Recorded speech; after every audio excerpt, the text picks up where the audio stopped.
salaamaaleykum waa Sénégal ndokkale leen ci weeru koor émission bi ñuy def ci 2STV muy encore plus bu ñu ndoggoo ba noppi 22h premier numéro bi spécial alxuraanul karim lañ koy def ci 2STV. lu fii ñu toog nag plateau ba moom dama ko gis loxo dar gémmiñ ndax yéemu bu mu yéem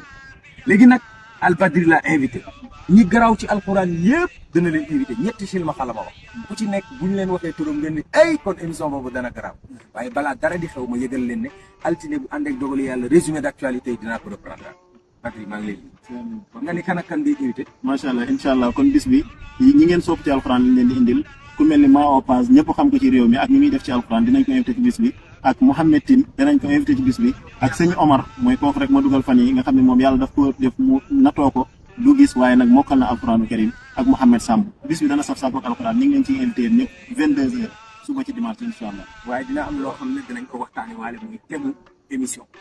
mooy dañu gis ñoo xam ne école nasaraan daf leen a tàggat ñu génn ban melokaan la ñu am ci société am ñoo xam ne daara daf leen a tàggat ñi daara tàggat ni ñu mel lu tax ñu mel ko ak daara léegi nga xam ne dafa dugg ci phase de modernisation ndax daara ju jëkk ji ak daara ju ees ji lees ci mën a jël ak lees ci mën a wax wàcc dinañ def débat boo xam ne débat buy amal njariñ waa Sénégal lan la daara jariñ Sénégal ak daara yi ñuy moderniser su fekkee dafa am ay points yu ñuul yees mën a seppi waxtaan waa ngoog danañ leen jox numéro de téléphone bi dimanche bu ñu dogoo ba noppi 22h ba 2h du matin en direct sur 2STV spécial alxuraan. ba dimanche. nan moo standard ma bu pare rek ñu door a seere